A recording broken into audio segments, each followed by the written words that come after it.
Tell us about your dad, and tell us about the Hal Rosoff race. Dad got into this because his good friend John Rader got him sort of interested in it. Dad was always sort of peripherally interested in it, and so when John said, we've got this thing going on, Dad started supporting the offshore canoe club.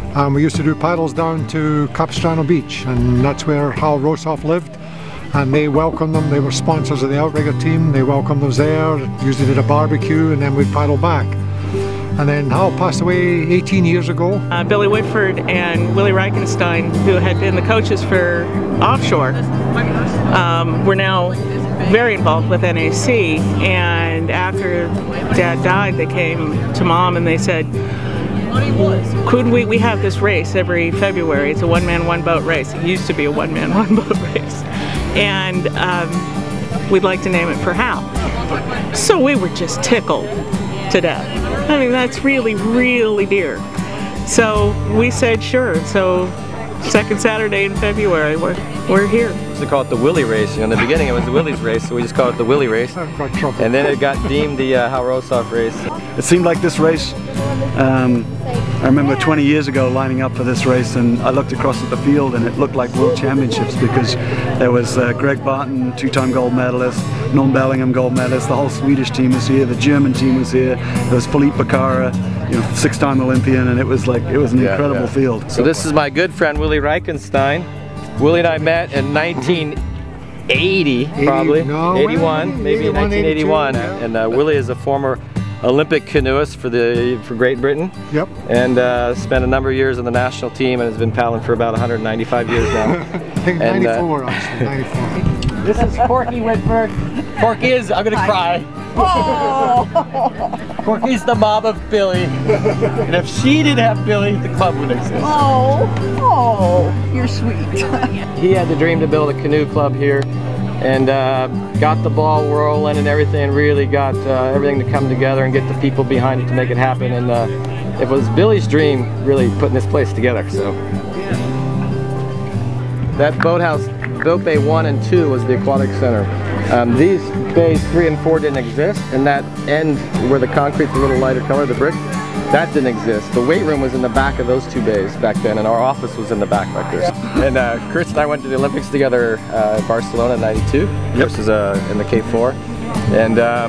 And Chris is one of the original guys who paddled out of the NAC back when it was just a 2-bay boathouse. Yeah, it's come a long way. Yeah, it's an amazing facility, and I love driving up here from San Diego every day and training. Christina, if you don't know it, won Olympic gold medal in London this year in sprint kayak, and this is her home club. She trains here at the Newport Aquatic Center. ZB back in the day when he was an athlete, he still is, but he was on training for the national sprint canoe team. He was racing this race a number of times in sprint canoe. Now he's doing stand-up paddling. Christina's doing stand-up paddling and kayak, but this is their home club.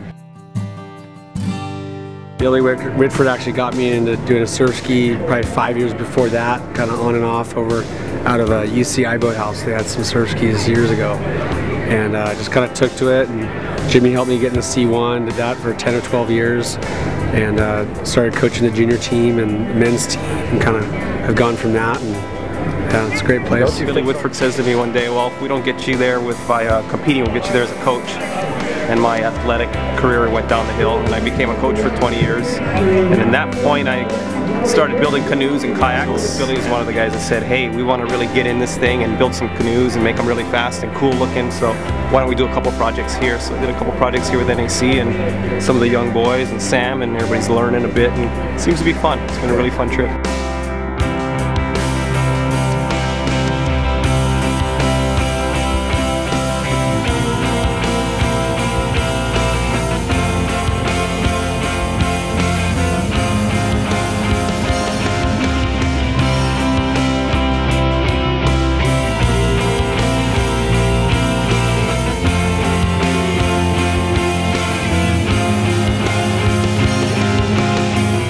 My second home. I'm here every day, minimum 6 hours. Wow.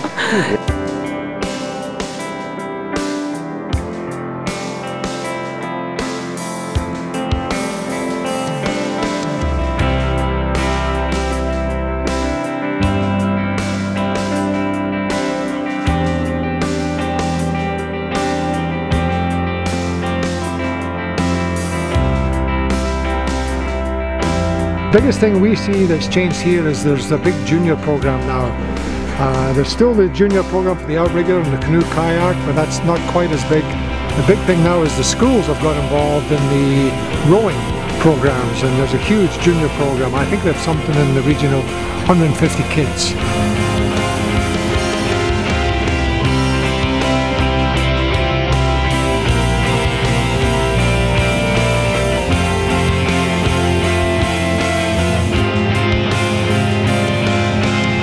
Go anywhere in the world and have a friend. Just anywhere, literally anywhere. Walk into a boathouse and say hello. They either know someone, because so many international people come here to train with our beautiful weather, or they make a friend immediately because of their sport.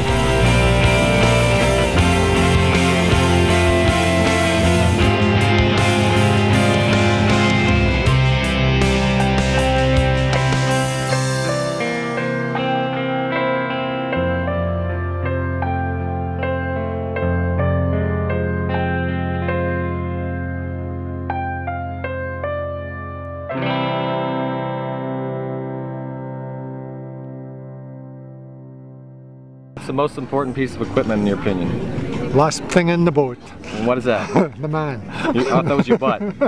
Well, your butt, yeah. You think we have butt. I think I heard it's your butt. And if that's not in shape, you got no business being out there. Now quit wasting my time.